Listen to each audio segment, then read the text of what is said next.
देखिए, मुझे जानकारी नहीं है, आप लोग दे रहे जानकारी मुझे। कानून को अपना काम करने दो।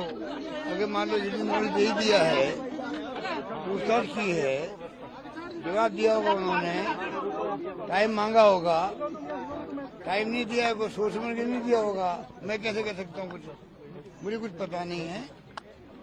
कानून को अपना काम करना है। ईडी ने नोटिस दिया है, वो हाजिर हो गए हैं, जवाब दे दिया होगा, और अब आगे और डेट दी उनको, और रिक्वेस्ट पेपर करो तो की होगी, जैसे आप मुझे बता रहे हो। मैं तो बाहर निकले हूँ मीटिंग से, उन्होंने रिक्वेस्ट की है कि चुनाव के बाद बुलाओ मुझे, उन्होंने स्वीकार कर दिया होगा, तो मैं उसमें क्या कर सकता हूँ।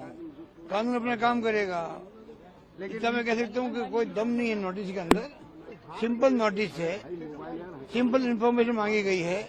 जो कुछ हो रहा है, पॉलिटिकल मैसेज आए, पीसी प्रेसिडेंट के छापे पड़ गए हैं, मुख्यमंत्री के सन के ऊपर छापे पड़ गए हैं, उनको बुला लिया गया है, तो पॉलिटिकली कैसे माइलेज लें, उस काम को लगे मैं ईडी वाले, क्योंकि ऊपर दबाव उनके ऊपर है, इससे कोई फर्क नहीं पड़ने वाला। बल्कि वहाँ राजस्थान भर के अंदर जब से खबर आई है कि आपने ईडी ने बुलाया नोटिस देकर के, 12 साल पहले का केस खत्म हो चुका, खत्म केस था ही नहीं पहले बात, तो कोई केस ही नहीं था।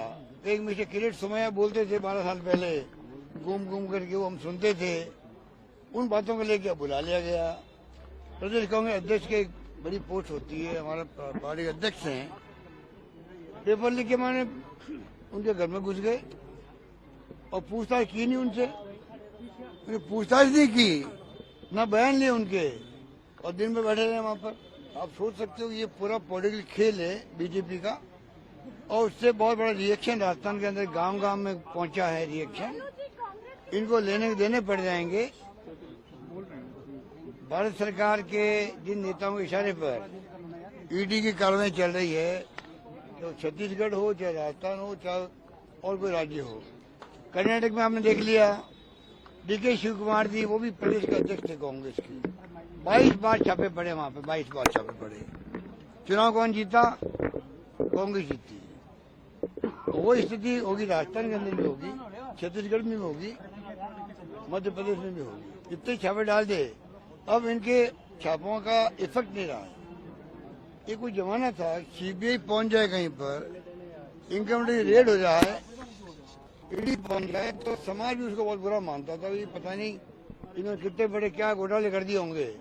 अब समाज को मालूम पड़ गया, पब्लिक को, कि ये खाली पॉलिटिकली माइलेज लेने के लिए, झूठा बदनाम करने के लिए, इशारे पे खाली विपक्षी पार्टियों नेताओं पे छापे क्यों पड़ते हैं। और जो विपक्षी नेता चला जाता है बीजेपी के अंदर, तो छापे पड़ना बंद, और वो बिल्कुल पाक साफ हो जाता है। तो ये पूरी जनता को मालूम कर चुका है, जितना ये ऐसे काम